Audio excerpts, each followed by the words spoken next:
Hey everybody, welcome to our Introduction to Stepper Motors and Servo Motors lab. We're going to be going over the basics of both stepper and servo motors, how to integrate them into an Arduino circuit, and how to control them with code. Alright, so we're going to start out with our basic materials. Here you can see that we have our stepper motor. We're using a 3-volt stepper motor. It's rated at 1.7 amps per phase. It has 400 steps per revolution, and that corresponds to 0.9 degrees per step.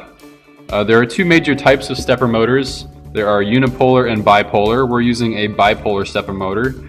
That means that there are two coils inside the motor that are controlled independently, which means we have 4 wires coming out of the motor. And you'll see when we hook this up to the Arduino how that's wired up. Now we're going to move on to the servo motor. This is a 6-volt servo motor. It's very easy to hook this up to the Arduino. The supply voltage can actually range from 4 volts to 6 volts. And you can see that it has a few attachment points that we're going to use in a future lab to attach this to a rig to control a sun sensor. This servo motor has 3 wires coming out of it. It has a black, red, and white wire. The black wire is the grounded lead, the red wire is the VCC lead, which in this case will be around 5 volts, and the white lead is for a digital pin on the Arduino. Moving on to our next piece, we have our circuit board. I'm not going to go over all of the pin connections one by one because we have a very detailed schematic in our attached PDF. But a brief overview, we have our Arduino Nano and we have a quadruple half H driver. You can't actually drive a stepper motor by just plugging it into a positive and negative lead, like into a power supply. It doesn't actually work. You need some sort of driver that has a built-in H bridge in order to switch the directions that the current is flowing through the coils. So that's why we need to use this. We use 4 digital pins on the Arduino to power this H driver. We have an external power supply that does not come from the Arduino. In this case, for this specific board, that power supply can range from around 6 volts to around 30 volts, so it's a pretty wide range that we're able to use. As I said earlier, the connections for the servo are only 1 digital pin, the grounded pin, and the 5-volt pin. We're going to be connecting directly to the 5-volt output on the Nano. Alright, so let's put the circuit together, go over the code, and see how it works. Alright, hey guys, welcome back. This is our fully constructed circuit. As you can see, we've attached the 6-volt servo to the ground, 5-volt, and 1 digital pin on the Arduino. The stepper motor has its 4 wires connected to the quadruple half H driver. It's right here. Again, those specific pin connections are on the attached PDF, but basically we have the 2 coils inside the driver being driven independently. We have an external power supply. This is the grounded lead and this is the VCC lead. We're currently powering it at around 4 volts.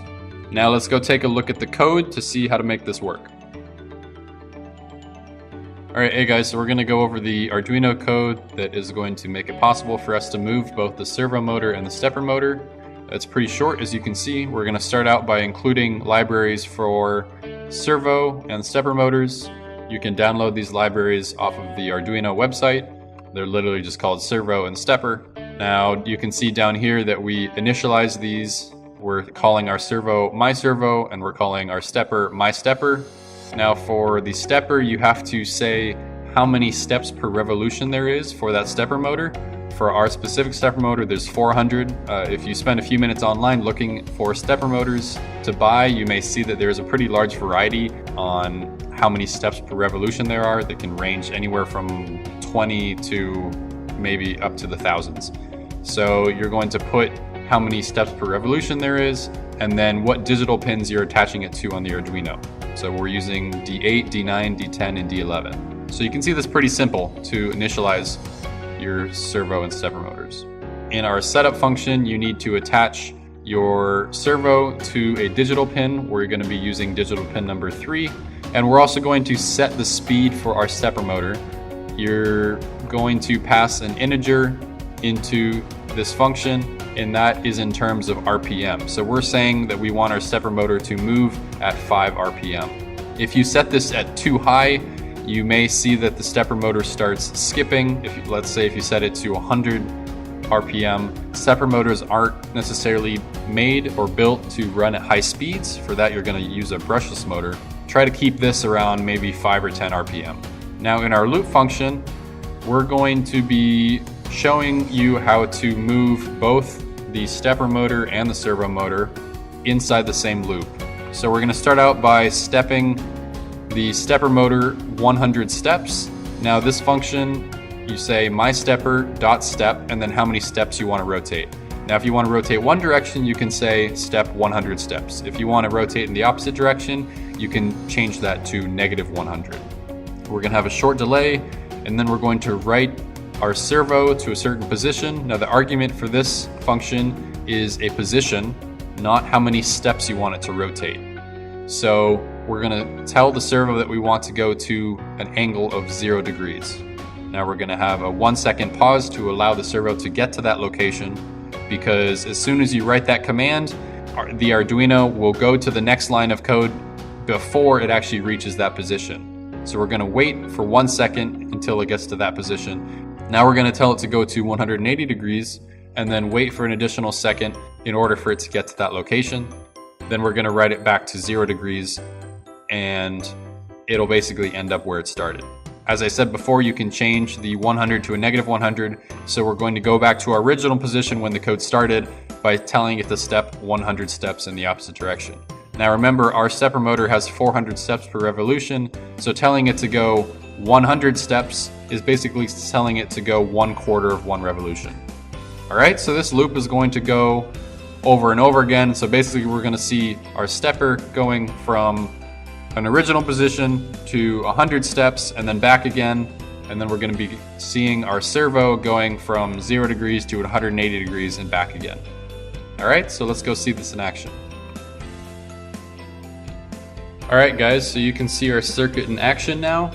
This is our servo, and it's moving from 0 degrees to 180 degrees and back to 0 again. And the stepper is moving between some arbitrary starting position. It's moving 100 steps in one direction and then moving 100 steps in the other direction. Now remember, the stepper has a 400 counts per revolution rating. So moving 100 steps, in other words, is going to move it 1/4 of 1 revolution and back again. All right.